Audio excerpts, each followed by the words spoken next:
Big questions. Do the Democrats know what to do? More importantly, do they know what not to do? I'm Chris Cuomo. Welcome to the Chris Cuomo Project, a leader when it comes to the digital left. Not many of them, but I'll tell you what, there's one there that if you're on the right and you're sleeping on this kid, you're making a mistake because he's got reach, he's got resonance, and he's got rationale, and he's a true believer. He's no comic, who's just trying to create a footprint for himself. Brian Tyler Cohen does not come from the system, does not even come from politics, okay? But boy, has he developed a following in politics, especially among younger voters. This guy's got millions and millions of views with everything that he does, and for good reason. So, does he know what Democrats have to switch up, who they have to switch up, how they have to switch up? Does he see a better year for them? And if so, why? I believe it's going to come down to not what they do right, but who they pick on for doing it wrong. Let's see what he has to say.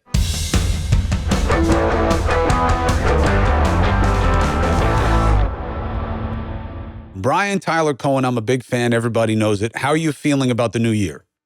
I feel, I guess when the bar is the immediate aftermath of the election, I guess every day brings us closer to getting farther away from that. So better in the sense that we'll have a little bit of, we've had a few months of introspection now, and hopefully we can figure out how to get our shit together moving forward. Who is we? Who do you see as the constituency necessary for Democrats that is different than the one they carried in the last election?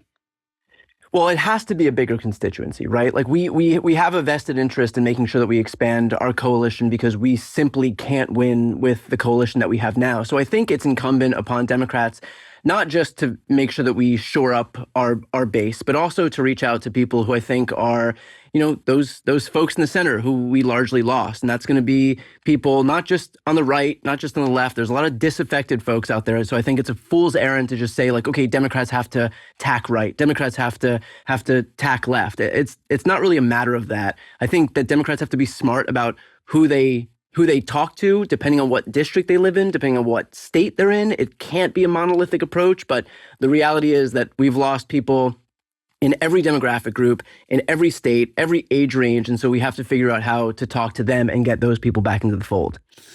Why doesn't BTC Enterprises make the obvious shift that we saw in this election where independents matched Republican votes and exceeded Democratic affiliated votes, and be an independent and just promote critical thinking as free agents? I think that you can do both, but I believe in the mission of the Democratic Party. I believe in more access to healthcare, lower costs for healthcare, combating climate change, making sure that workers live with some dignity. I believe in preventing gun violence. A lot of the ideals of the Democratic Party, I fundamentally believe in. And I also recognize as a pragmatist that we live in a two-party system right now. And so I think the first party to fracture is the party that's effectively going to cede control to the other. And I know that if Democrats were to say, okay, we have to break into the progressives and the blue dog Democrats, the only people that are going to benefit from this are not the potential blue dog Democratic Party, it's the Republicans. And that's the sad reality of living in a two-party system, but it is the reality of living in a two-party system. And so I'd rather make sure that we do what we have to do to win, to actually wield power, to actually enact some of the agenda that we're looking to enact. What if what I'm saying is what you need to do to win, and that the first to embrace ranked choice voting in their primaries and open up the system so you don't have to have the most extreme candidates? This afflicts the right more than it does the left. But even that vernacular, Brian, we are in different generations, but my generation never discussed the political spectrum as left and right. It was always Democratic and Republican. Now we almost exclusively talk left and right and discuss the parties by name in subsidiary fashion. Doesn't that show you something directional?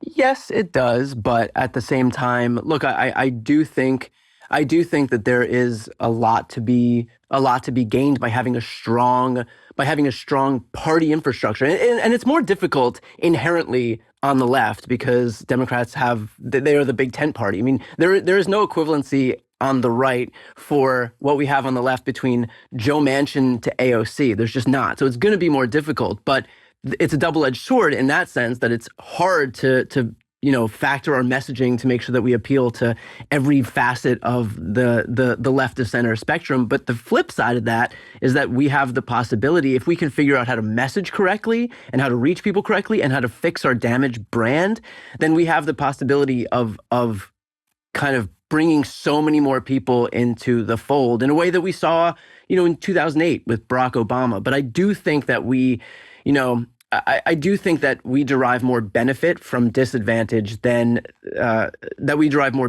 disadvantage by virtue of hanging on to the party structure as it as it exists right now.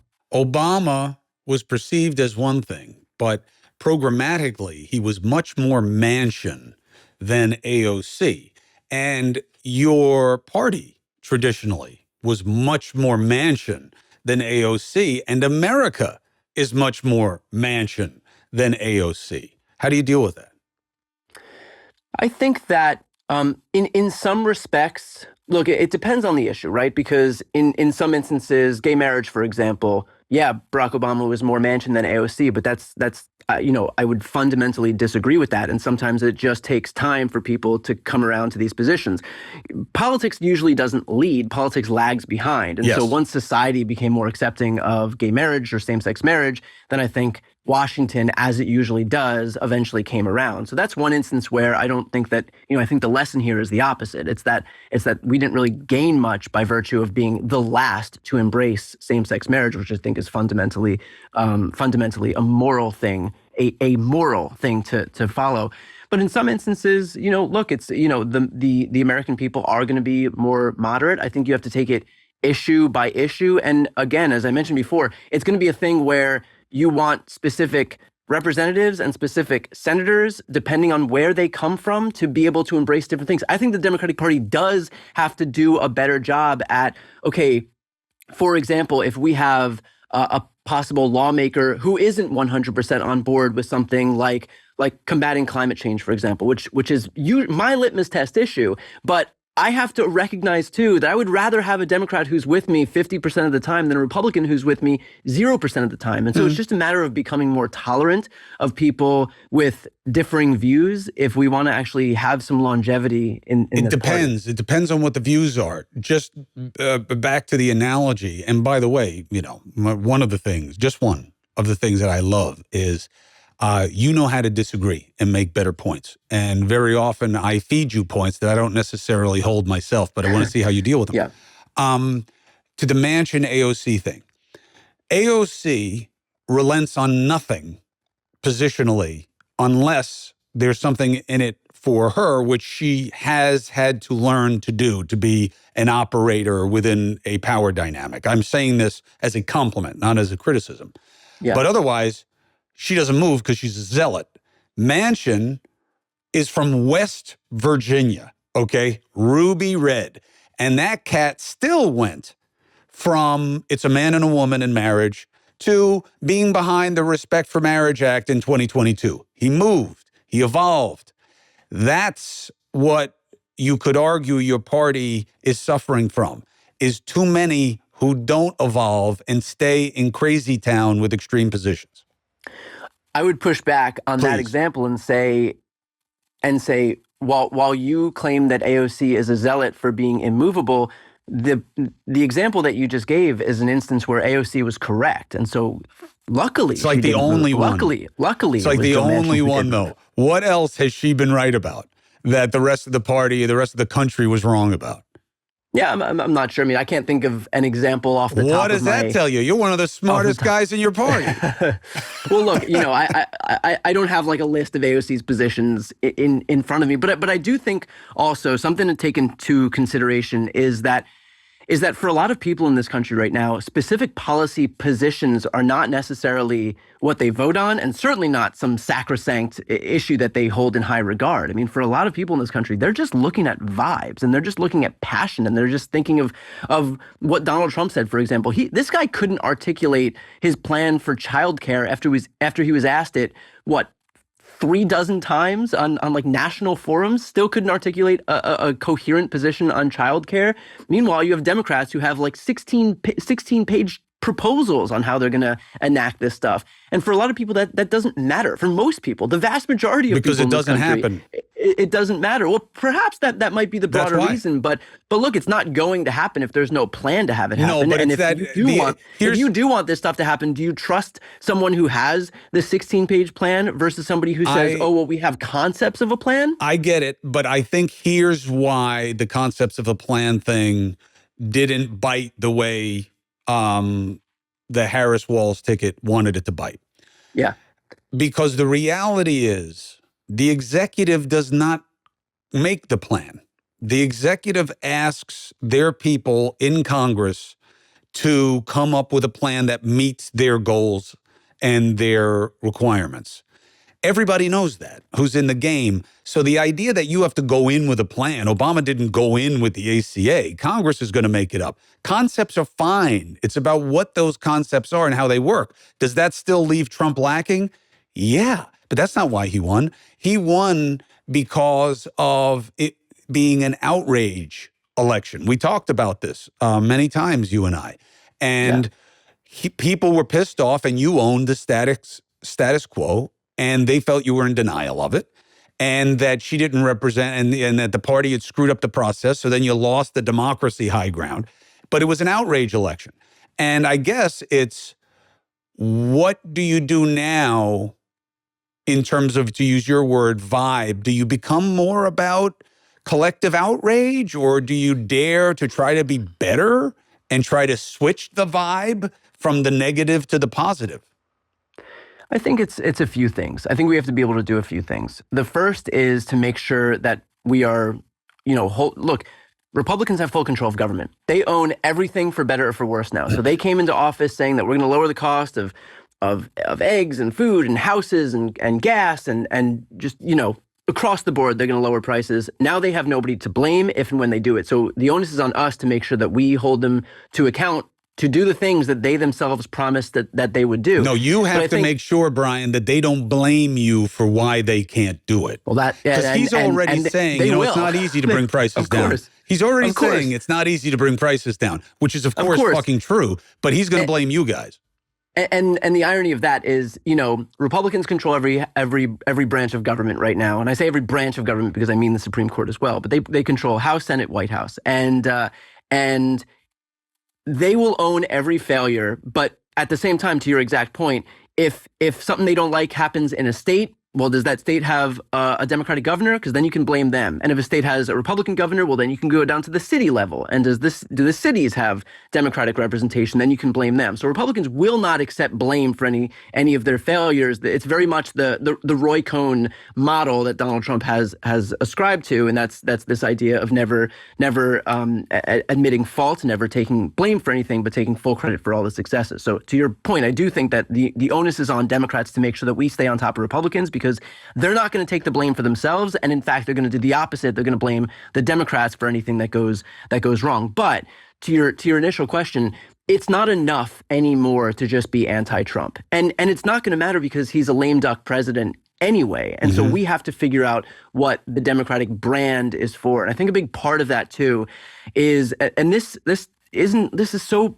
far up separate from policy or legislation. It's just figuring out how to talk to people that sounds like we're actually communicating on a human level. And I think for so many Democrats, whether it's because we rely on polls to determine what the safest way to communicate is, whether it's because, Democrats, for better or for worse, are the party where we have to take into account what special interest groups are concerned about. And so we want to talk in a way that is safe, unoffensive, uncontroversial, and that waters down our ability to sound human.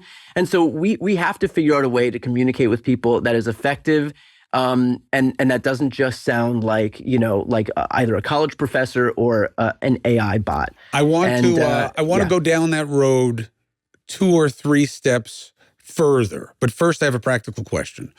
Yeah. There is a decent chance that Trump gets 1, maybe 2 swings at major legislation because, yes, he controls, he runs the table. So yes, but very small numbers, very small numbers. And that means that things are going to take time. He gets 1 or 2 swings before the midterms. Legislatively, you have to believe one of those 2 swings is going to be comprehensive immigration reform. Yeah. Do you think the Democrats must open their arms like this and walk towards the Republicans and say, let's make a deal. Let's get whatever you want in there because you got the numbers and we're going to see what we can get in there and let's make a deal and close the door on that issue beating you like a naughty child? It's a great point, and I do think there has to be some degree of willingness to compromise from the Democrats. And look, they were willing to do it in this Congress right now, the 118th Congress. We have the border bill that had no comprehensive immigration reform. It was just border security solely. So clearly Democrats were willing to do it. It was too late, and it was too narrow, and it probably wouldn't have passed. The earlier bill a few years ago is what the model will be. And my guess is that that's what the Republicans will use, and then they'll take ownership of it, even though it was a Democrat idea. And you guys will have to swallow that in the interest of getting to a better place on the border. I think it's a big problem for you guys. The irony of that is that there will probably be, you want to talk about whether there's an incentive structure to do something. There's probably going to be not so much buy-in from the same Democrats who were willing to embrace the border bill just a couple of months ago, because now that will redound to Republicans' benefit and show people that in fact it's the Republicans who do it. Which is, the sad irony of that is that Democrats did put forward a bill, and it was Trump who scuttled it because he wanted to preserve this issue. If you join them, then they can't own it. And say, and instead, to your messaging point, you say, well, now that you guys want to do something because you're in power, we'll show our commitment to actually get it done, and then they can't beat you over the head with it in the next election. The irony of that, and I agree that it should get done, that these people should be there not to just go to Team Blue or Team Red and figure out how they can preserve all of these issues for when their own side is in power. I agree with that. And clearly there is a problem at the border, and clearly something needs to be done. So as somebody who doesn't want to see this issue percolate for the rest of time, get it the fuck done. But the irony of that is that when Democrats are in power, or when they're not in power, they're always willing to compromise with Republicans. When Republicans are in power, they are not willing to do any compromising with Democrats if it helps them whatsoever. And so, for example, when Donald Trump was trying to pass the CARES Act in the immediate aftermath of COVID, you had all these Democrats come on board and sign up for the CARES Act, even though doing so would help Trump politically. I mean, that was I believe the vehicle for getting those stimulus checks out to Americans, if that sounds correct. It was a long time ago, but Democrats were willing to do that. When the American Rescue Plan came about just a few months later, when Biden was in office, no Republicans wanted to sign on because doing so would help Biden. But they love that money and those projects that they took home from the infrastructure bill. Of course, most of them went to red states. You want to talk about shamelessness. It's the degree with which these people will take credit for something that they're unwilling to support, or because they know that it will have some even tertiary benefit to the Democratic Party, and so they won't. Look at the bipartisan infrastructure bill. Look at the gun safety bill. Look at the infrastructure bill. Democrats will continue to pass legislation and not only facilitate compromise with Republicans, but even name the bills in such a way that people know that Republicans and Democrats work together. And yet when Republicans are in control, that doesn't exist. I know, but instead of playing their game, you should just double down on being better and just remind people of the work and expose the imbalance. I agree. And that's what you didn't do last time. And they will, by the way. They will. Because you and I both know that Democrats are going to we've already seen Democrats bending over backwards to figure out how they can, work with Ro Khanna has come out and said that he wants to work on Doge. I believe Moskowitz has said the same thing. Moskowitz is being rumored. I mean, we'll see. As FEMA director. Yeah. So clearly there are Democrats who are Florida. willing. Bernie Sanders has come forward and said that, look, if Donald Trump wants to help enact some of what I've been pushing for years, then more power to him. I'll support him on issues where I've been supportive over the last few decades of my career. But I do think I do think that they will do that regardless. But it is just, you want to talk about the asymmetry at play between the two parties. That's it on full display right there. Support for the Chris Cuomo Project comes from Maine Lobster. Oh man, Christmas, New Year's. We're all trying to make a menu that makes people feel special, shows the love. And food feeds family, but also our idea of what is special. And you know what works best? Gotta have lobster involved. You got to. What better way for a cheat day around the holidays than with an amazingly succulent lobster tail from the place that is the birthplace of lobster in America's culture? Get Maine Lobster. Oh, get Maine Lobster's mac and cheese with a side of fresh Maine scallops, replacing the boring, burritos cereal. Come on. Right now, when you go to getmainelobster.com and you enter the promo code Cuomo at checkout, you get 15% off all orders. That's a good deal, especially for the holidays. Visit getmainelobster.com and use promo code Cuomo and you will get 15% off all orders today. Support for the Chris Cuomo Project comes from RadioActive Media. Business owners, CMOs, you got to plan on growing in 2025, right? There's going to be a lot of uncertainties this year, but not everything's uncertain, right? One thing for certain, things are going to be different.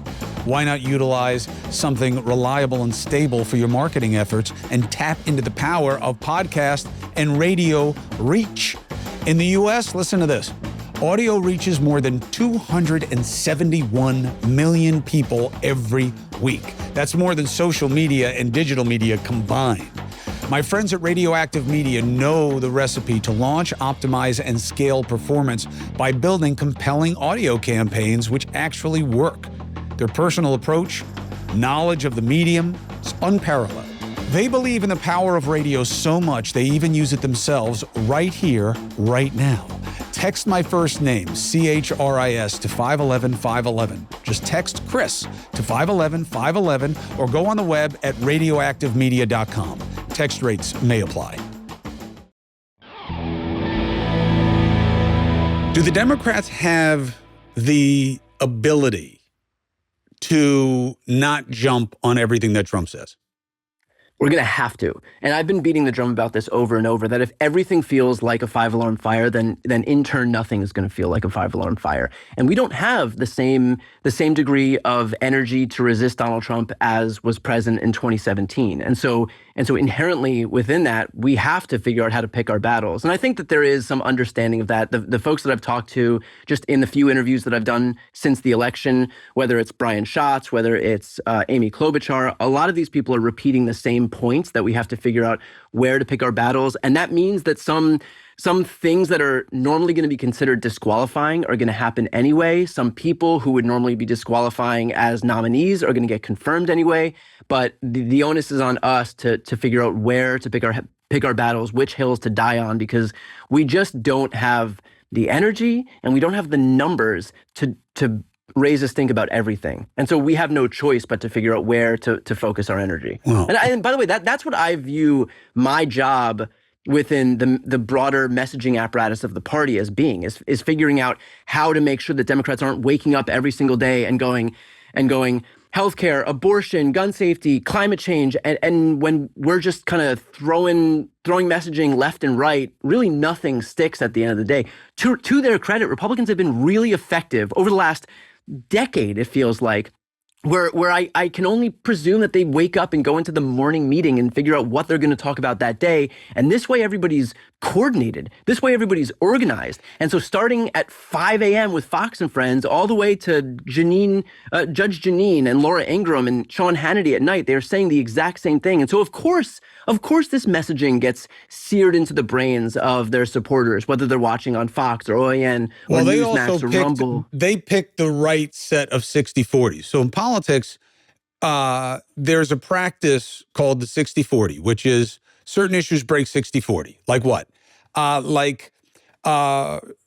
Allowing kids any kind of control over anything medical, let alone trans surgery. It just 60-40, parents are like, no, that's crazy. And Democrats will then argue the nuance and what it's really about, but it doesn't matter. The argument's over. This is why they hit the trans on that and on the trans community's participation in sports. It's a 60-40 split. Nobody wants even the idea, even if it never really happens, just the idea has a 60-40 split to it. And they poached on all of those issues. And you're talking climate change, gun safety. These are all on the 40 side of propositions. Climate change, well, what does it mean? Because it seems to mean a limitation of something I want right now, which is going to put me on the 60 side. Like, for instance, EVs. Mandating EVs. How does Elon Musk wind up with Trump when he stands the most to lose from how Trump feels about EVs? Because he knows that he's on the 40 side of the 60-40 split, Elon, and that you got to have every kind of fuel source being tapped instead of saying you have to use just one. That's what the Democrats have to get better at, seeing where the majority is on things and not seeming like you're against the majority. Yes, and because for a lot of Democratic issues, they're already on those sides of the issues, and that's why when they're present as standalone issues on ballots, like at ballot measures or ballot initiatives, like overturning right to work or abortion or legalizing marijuana. These are Democratic positions that far exceed the performance of Democrats themselves on these ballots. I think what Democrats have to get better at is not just embracing the 60 side of these 60-40 issues, but also figuring out how to message them in a way that people actually know that the issues that you support are also going to be enacted by the party that you don't support. Right. And so, a big part of that, by the way, is the asymmetry in the media ecosystem. The left, the Democratic Party for so long has relied on legacy media as our message distribution system, and they're not. In fact, legacy media, mainstream media bends over backwards to prove that it's not liberal media. How many times did the New York Times run front page cover stories on Hillary's emails? They are not on our team.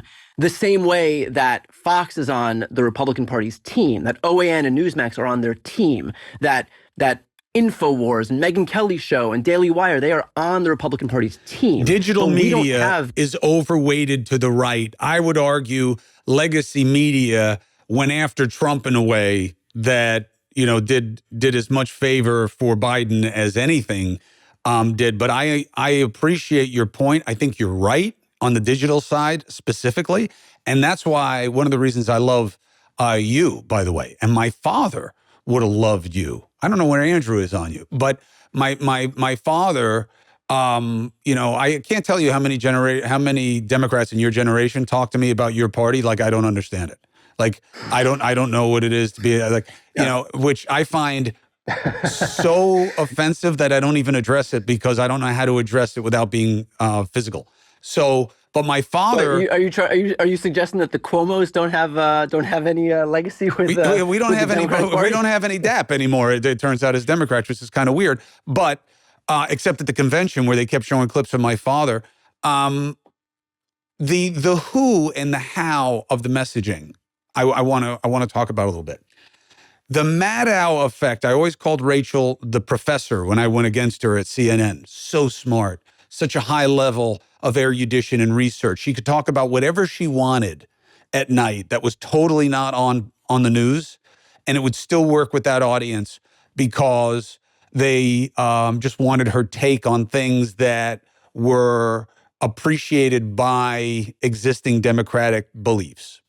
And that's also why she was losing audience to me and to Fox, was because the mistake of the smart Democrat, and there is a high degree of intelligence on the Democratic side. Now, a lot of it has been co-opted by, in my opinion, culture wars. But Yeah. the condescension, the arrogance, the you're an idiot, so let me see if I can bring you along to where I am because I'm much smarter than you, was a huge problem for Democrats that Trump wound up benefiting from because of how bad his language is and how rough around the edges he is and unsophisticated. And it made people feel better about being against this level of sophistication. You, conversely, get that. And you are not Rachel Maddow. You are smart. You are well-researched with what you do, but you do not make me feel bad about it. You do not talk down to me. And I think that that is a fundamental thing that you guys have to learn. And I think Kamala read really condescending to people. And Americans may not be the most studied, but they're really sensitive to being stupid. Yeah. And that's a tough spot. Do you recognize that within your own persuasion? Yes. I mean, it's clearly like an issue, a very visible issue within the Democratic Party, like on the left, is that there is a degree of, even for me as a content creator, if I step one step left to center and say something incorrect or even misquote something or whatever it is, I mean, I'll get completely beat up. Democrats love to lecture other Democrats. Democrats love to scold. And I think that's something that we have to get over as a party because, to your point, I mean, you catch more flies with honey, right? And I think that we have to recognize just basic sociology, just basic how to reach out to people, how to make people feel like they want to be part of your coalition. And look, I'm guilty of it too, because I think that most of the stuff that falls out of Donald Trump's face makes him sound really fucking stupid. Mm-hmm. And it's hard not to just say, this guy's really fucking stupid. And that the people who support him, therefore, are stupid. But I think that that's something that we have to figure out how not to do. And in fact, the thing that I've been focused on over the last couple of years is not to blame people who believe Fox News when they lie on Trump's behalf, for example. It's to appeal to them in such a way that says, like, look, these people are lying to you.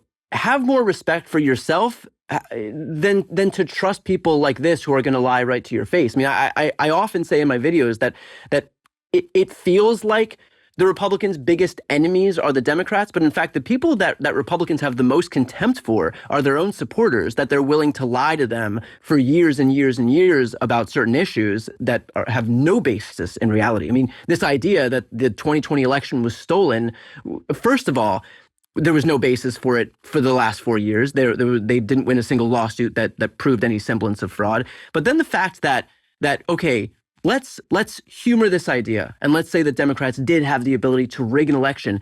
Did they just forget to do it in 2024? And I mean, they completely let go when Trump won. And so this thing vanished like a fart in a hurricane after Republicans were beating the drum about this for years and years and years. So I would ask their supporters, either do you recognize that you were lied to over these last 4 years when Republicans manipulated you, when the Republican Party manipulated you into thinking that there was fraud as a way to either curry favor for themselves, present themselves as the victim, be able to enact voter suppression laws, whatever it was.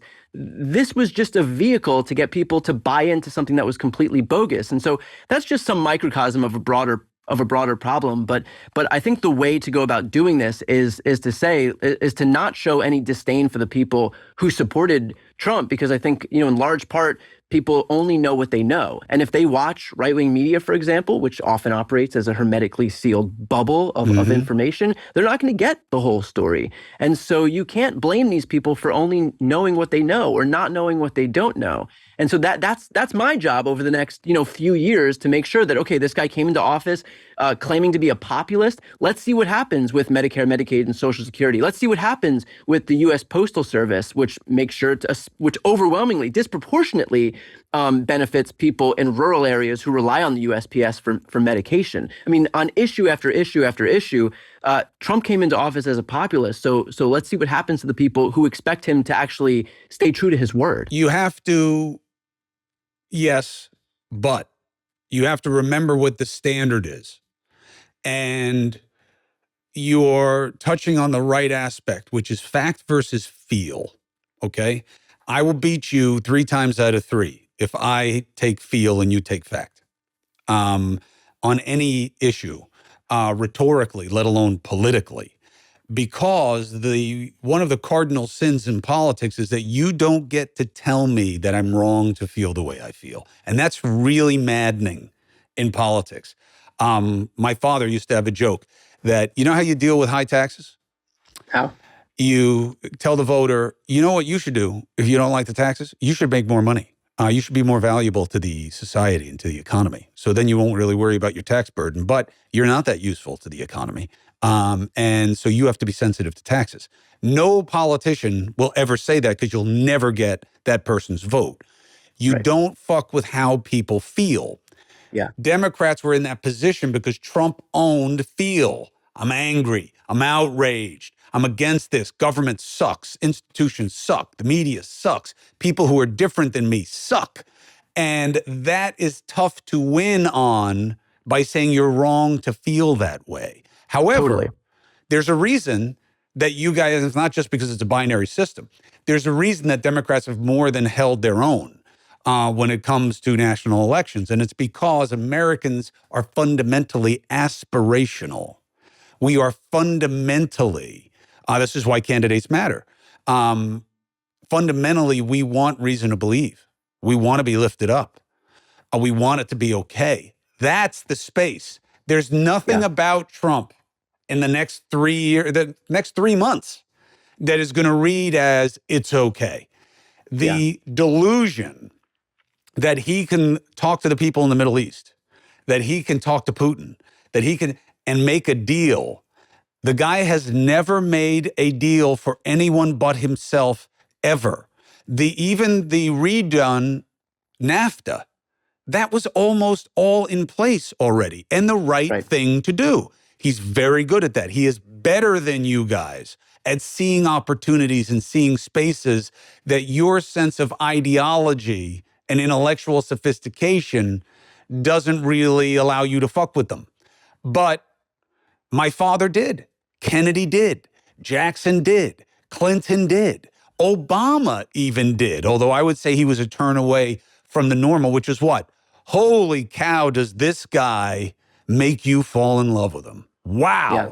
Does Bill Clinton, I don't care what you like or what you don't like, this guy gets it. He gets where you're coming from. He gets how you feel, but he has a totally different set of facts.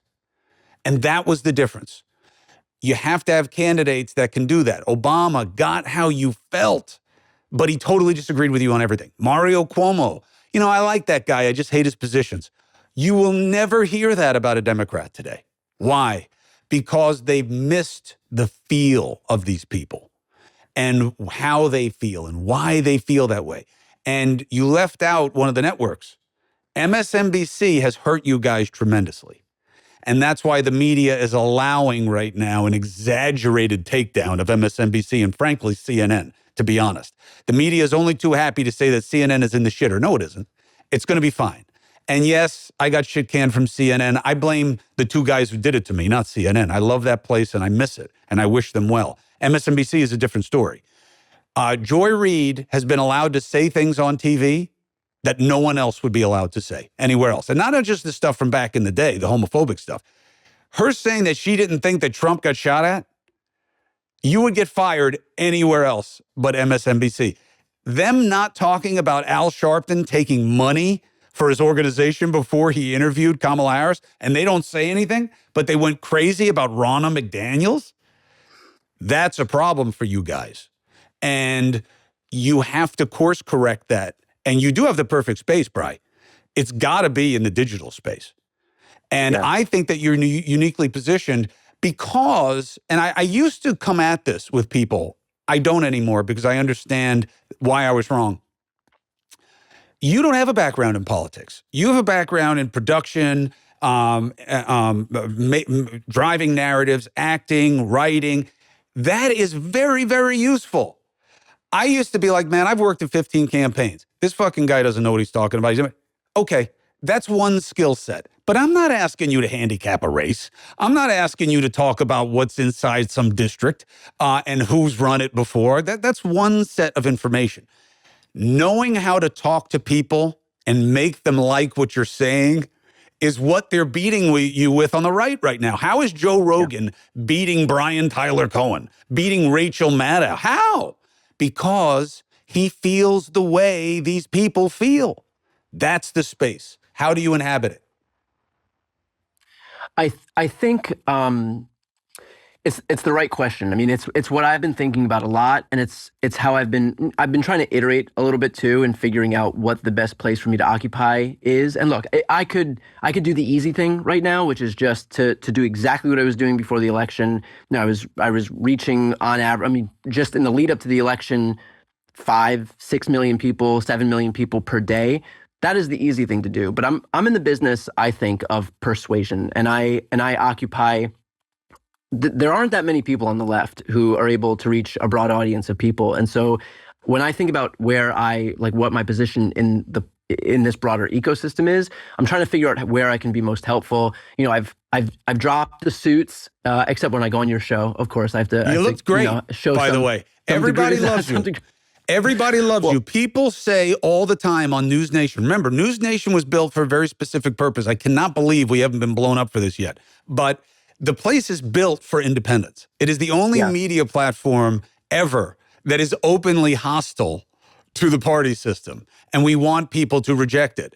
And I'm fine with the media ignoring it. They're ignoring it because they'd rather play the game than expose the game, and I'm okay with that. I've been in the media for 25 years. I get why they're doing it. It makes sense.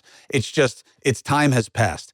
But my audience, when you come on, says, yeah, I like them. I like what he says. He's reasonable. I don't agree on some of the shit. I don't like why he says some of these things.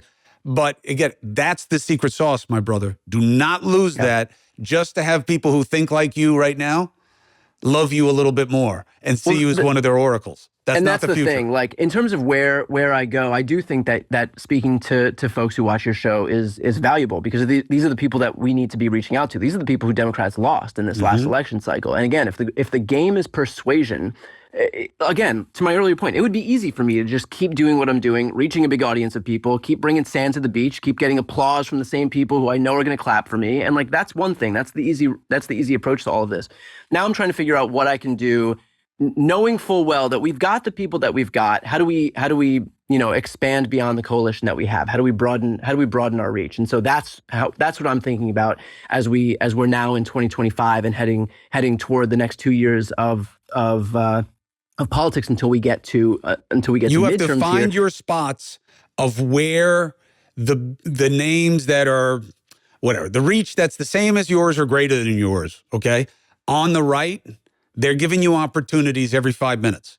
Like Rogan putting out, and look, and again, I think you got to be careful about beating up on Rogan because he's like their spirit. No, I don't think it's worth it to beat up on Rogan at all. He's like their spirit animal, and everybody knows he's now political. Everybody knows because he says it. He's like the opposite of you. He's like, what do I know? What do I know? I'm high half the time. So there's no percentage in that. But when he says, this is the only video that makes sense to me about the drones, and it's a guy who's full of shit saying things that is completely wrong, there is a real opportunity there to say, you know, I'm fucked up about these drones too. And I don't, but this is totally not where we need to be right now, because if Joe had just had some people do a little bit of work for him, this is medical equipment we're talking about.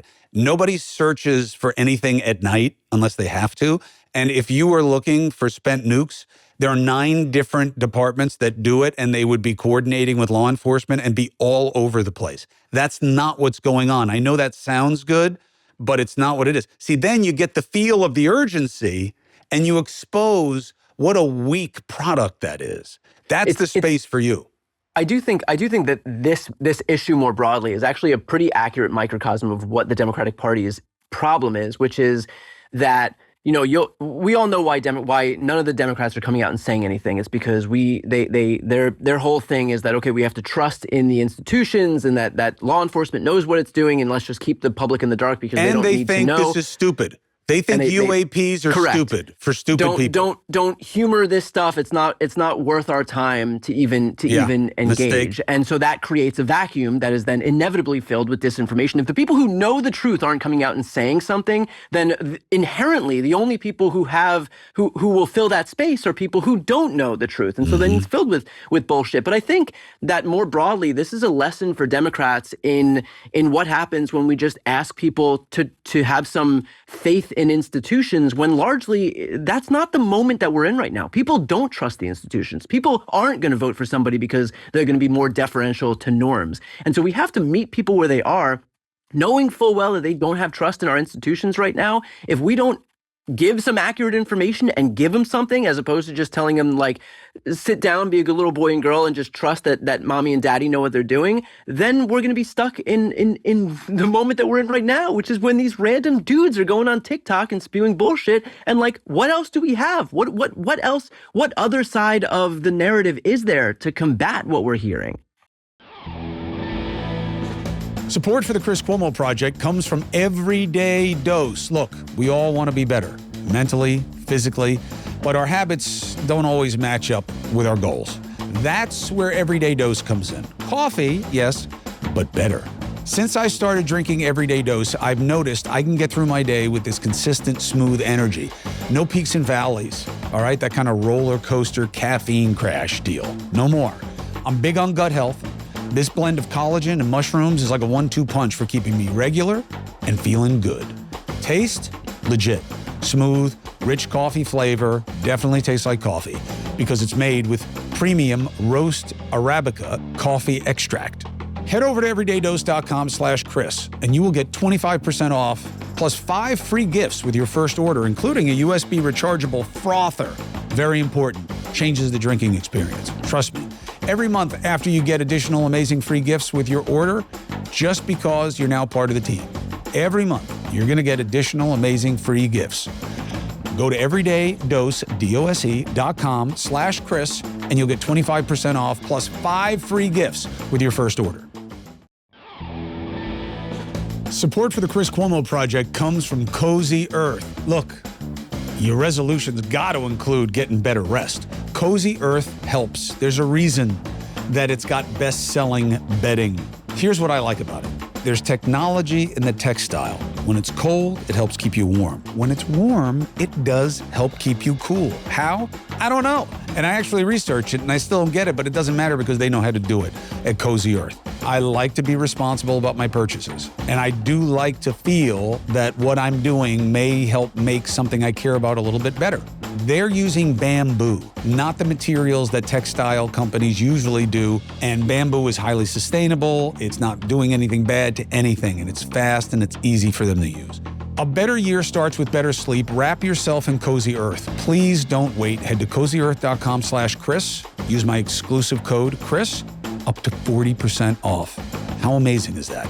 cozyearth.com/Chris. If you get a post-purchase survey, please say you heard about Cozy Earth from the Chris Cuomo Project podcast. You guys send me the comments saying thanks, you love the stuff. Tell them.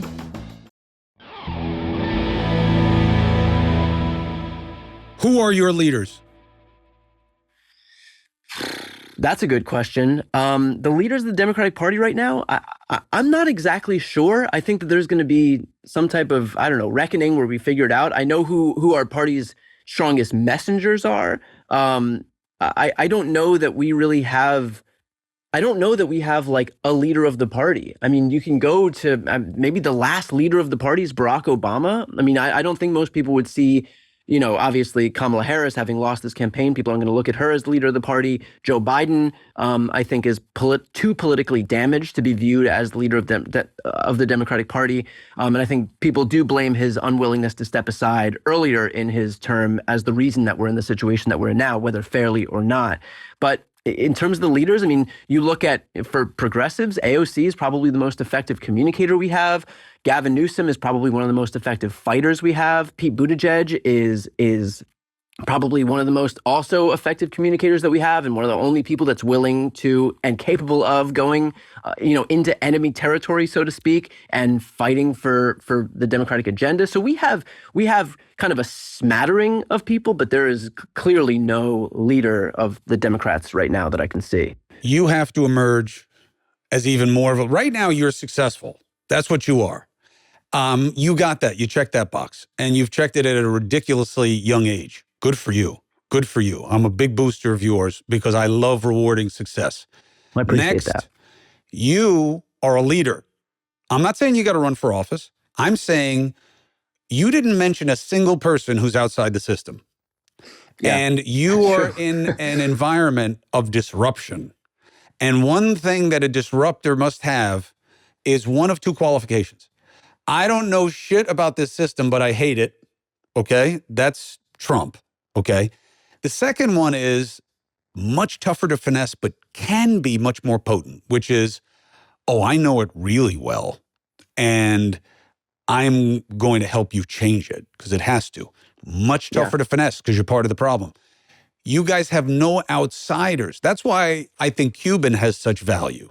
I'm not saying he's got to run for president. When you started talking about people who were outside of the system, my first thought went to him because he has a lot of the qualities that Trump was able to exploit for his own advantage. Yes. I mean, a billionaire. He is on a successful TV show. He is actually the real version of what Donald Trump tries to frame himself as being. He actually knows how to do it. He's actually successful at business. This isn't just like shitty licensing deals for the last 2 decades and slapping his name on a bunch of failed projects. This is somebody who actually knows what he's doing. And so I think there is value. It's a tough sell in today's Democratic Party because there is, I feel like, especially among progressives, there is a hostility toward the wealthy in this country. And I think that's in large part well-founded because so many of the figures that are like American oligarchs have used their wealth not to help people, but I mean, but we have you'll a space see race it's about the time. That's how you got Trump.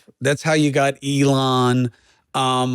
And it's okay to be wealthy. Everybody wants to be wealthy. 100%. And by the way, I'm a capitalist through and through. I'm not like I don't subscribe to this faction of the Democratic Party that says like everybody has to be socialist. And I actually think that that's probably overstated in terms of people who actually think that way. But to the point I was making, a lot of these people.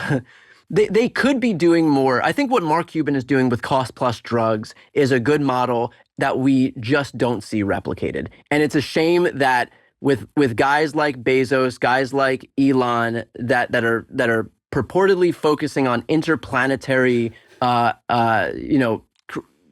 populations, like maybe fix healthcare. Maybe make sure that people can live with some dignity here. Maybe pay the employees that work for you a living wage or allow them to unionize. That's ego. I think that here's the space. This jackass from your generation kills the CEO. Young people are all over the place on the internet, then and now, saying, for one reason or another, basically, it's okay. And it's not really healthcare centric because most people in their 20s aren't paying for healthcare because they're still on their parents' plans. Or they forego it because they don't really need it and it's expensive. What it is a rejection of, if you're lucky, big business. If you're unlucky, capitalism. If it's capitalism, run away from it. You're going to lose 10 times out of 10. Yeah. If it's the other, which I think it can be, because they don't know enough about insurance. They're taking information and putting it out as if they've all been victimized by insurers when they haven't. They're not even in it yet. You guys, Democrats, right? But look, I'm saying they can know things from their family experience. But look, the assassin's a great example. The lived experience. His lived experience is generational wealth from nursing homes. He never had a healthcare problem that they couldn't pay his way out of. He was living in Hawaii on his parents' dime. So yeah. I'm just saying, bad change agent. But the point remains the same. If Democrats go after Big Pharma, if they go after the healthcare companies, the insurance companies, not the providers because they're all broke, but the insurance companies, that's where people meet fact and feel. And if the 100%. Democrats can do that, I agree with that. and it's such an obvious target. It's been staring at us for 20 years. Not just insurance, big pharma and insurance. Now, the problem is they dump money on politicians, but that's the play. The play is they dump money on us anyway. I'm going to come after them. And yeah, they can give me money. I need it to fight against people. I'm coming for them. Bernie's right about that. He just does it in a way to get this instead of to make change. That's why Big Pharma, Big Pharma came up with the we'll reduce insulin for Medicaid. That was their industry solution that was offered up, and the Democrats took it. And they did it because they priced it in as way better than messing with anything that they're doing on the open market. Totally. That is the target for Democrats or Republicans to match fact and feel with something that really affects the American people. And not because these kids online are saying what they're saying. I don't believe in brutality as a change mechanism. But they're not wrong to be against who was victimized in this case. And there's opportunity in that. 100%. And I think that Republicans have been very good at figuring out the people that they need to scapegoat. And, for how many years did we listen to Hillary Clinton as the cause for all problems in the United States? How many years do we have to listen to George Soros being the biggest boogeyman in this entire country? So they're good at picking out people and making the Hunter Biden is the most recent one. They're very good at scapegoating certain people. Democrats don't do that. And we have institutions, organizations, businesses that we should be focusing on that are, by the way, way more potent in terms of these are the people who are entrenching the very systems that Americans so overwhelmingly disagree with, to your exact point, Big Pharma, and why we don't focus on them and take a page out of Republicans' book, but to do it in a way that's virtuous is beyond me. But until Democrats learn that lesson and learn how people kind of respond to this type of criticism, and yes, respond to villains, Republicans know how to make this into a story. Republicans know how to tell the story about who the villains are. That's your villain. Exactly. I mean, and I think Bobby's touching on it a little bit with food. But even Bobby, very interesting. You want a Coke? Drink a Mexican Coke. What does that tell you? First of all, Bobby's not wrong, right? Sugar is bad. Processed sugar is really bad. And Mexican Coke uses cane sugar, not high fructose corn syrup. Okay. Why did he say Coke and not Pepsi? Because even he is hedging. Because he knows that, hey, I'm going to have real power here now. And I got to be careful who my enemies are. And I can't have the whole agribusiness coming after me. They'll kill me. Yeah. That's the space for you, is what are Democrats about in the digital sphere, other than telling us how much smarter they are than us? They're fighting the fights that matter. You want to go after food? Fine. It's all about a pill for every ill. Big Pharma is what's behind what's in our food. And it only works for them. It doesn't work for anybody else except for abundance. And almost every financial problem that people have is related somehow to insurance. You can't buy a house because you can't get the insurance. You can't afford it. The insurance on the mortgage is even more of a problem than the rate of the mortgage. Health insurance, no brainer. Everybody knows it. But that is a space where Democrats or Republicans, anybody who wants to fight the good fight, instead of telling me why the other guys are worse, start pointing those fingers at the people who are bigger than both of you. That's a space. 100%. And I do think it's twofold. So it's one, being able to do that and having the courage to do that. And look, nobody will be a bigger advocate for Democratic wins than me, but Democrats do not take advantage of these opportunities. absolutely don't. And I know it's because too many of them are bought by the insurance companies. I mean, you're speaking about Bernie Sanders, but to his credit, he has been probably the most consistent messenger in the Democratic Party for as long as I've been alive about this exact issue. And that's why he has the space to be able to say what he says, because people trust him. They know he's not full of shit. They know he's not for sale. You may not agree with him. You may not align yourself with him, but you can't doubt that this guy is a consistent messenger and that he's trustworthy. He believes it. He just doesn't get enough done because he doesn't know how to make deals with the other side. Well, I think what the Democrats have to do more broadly is A, have the courage to take on these fights, but B, make sure that we build up an infrastructure to be able to sell those wins. Because, this is a situation where a tree falls in the woods, no one's around to hear it, doesn't make a sound. If we can't get through to people who aren't listening to Democrats because we don't have the channels big enough to reach them, then it's not going to matter what we do. And look, Democrats did a lot in the first 2 years of Joe Biden's presidency, probably more than any other president in modern American history, maybe with an exception of like FDR or JFK or LBJ, right? I mean, American Rescue Plan, Inflation Reduction Act, CHIPS Act, PACT Act, infrastructure law, gun safety law, added 16 million jobs, brought the unemployment rate down to a 50-year low, stock markets up to a record high. That is, by all measures, a massive success. But so many people in this country didn't feel it, or they'll look back at Trump's presidency, where he lost 3 million jobs total, and they give him a pass for the pandemic, and give him a pass for the pandemic. They give him a pass for the pandemic. His only legislative accomplishment was a tax cut for millionaires and billionaires. Right. 83% of the benefits conferred to the top 0.1%, and somehow look back at that. And that's because they are exposed to a media infrastructure that will relentlessly present Donald Trump as some jobs creator, as some savior, as some economic rehabilitator, and we just don't have an equivalent. You got to pick the right bad guys. I'm telling you, I know that this is the play. Yeah, you can't go after Trump and co.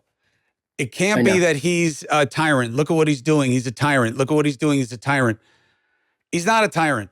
He's not going to be a tyrant. He's not smart enough to be a tyrant. He's not inclined to be a tyrant. He's putting people around him because he's scared and he wants to say fuck you to the people that he hates. He wants people in control of agencies to make sure the agencies don't come after him. That's why he's picking straight up loyalists. Let it go. Let's see what they do. And let's see what they do with the real bad guys. They're going to come after you guys. That's what they're going to do. They're going to investigate the January 6th committee. They're going to go after Adam Schiff. They're going to go after those boogeymen because those are their bad guys. They're not the best bad guys. The best bad guys are the people that created the cost structure that got Americans to ignore the achievements that you just outlined, Brian. Yeah. Why didn't you get the credit for those pieces of legislation? Because the cost structure is still against the consumer. Why? Because of these big pigs. Yeah. Go after the big pigs. And they won't be doing that on the right. It's too hard. It's much easier for them to go after trans people, all 0.002% of them, like they're the problem in society. And, what I would always say is the day that trans are a bigger threat to me than we are to them, I'll start worrying about them. These people get bullied. These kids are savage. The rates of suicide are fucking off the charts. And they don't want to pretend in their culture war that they have anything to do with that. Oh, no, that's because they're being put in horrible positions by their families. Oh, yeah, sure. I'm sure it has nothing to do with you demonizing them all 5 seconds. I'm sure that doesn't add to their pain. My point 100%. Is pick the right bad guys, and I am here for it. You can have a platform on News Nation with me whenever you want it. You want me on your podcast to talk about what's going on? You call, I'm there. You want to do it regularly here? I'm here. You are a leader for your generation in the digital sphere. You're going to grow and you're going to make choices. Some are going to be good. Some are going to be bad. Don't let that make you make less choices. But I believe in you and I believe in what you're about. And I don't have to agree with you. But the conversation is the cure. And I'm here for it, and I look forward to seeing what you do this year and next. Chris, thank you so much. I mean, you and I have spoken offline. You've been a huge source of inspiration for me since the day I started watching political coverage. So I appreciate the opportunity to have this conversation with you, and happy 2025 here. Thank you very much. I appreciate it. And look, I don't like the party system, but you are correct. We are stuck with it the way it is, at least for now.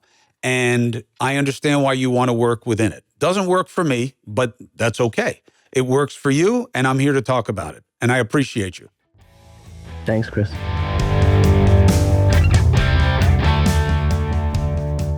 Brian Tyler Cohen, always ready for the conversation. Doesn't mean that we're going to agree, but how we disagree matters more than anything else.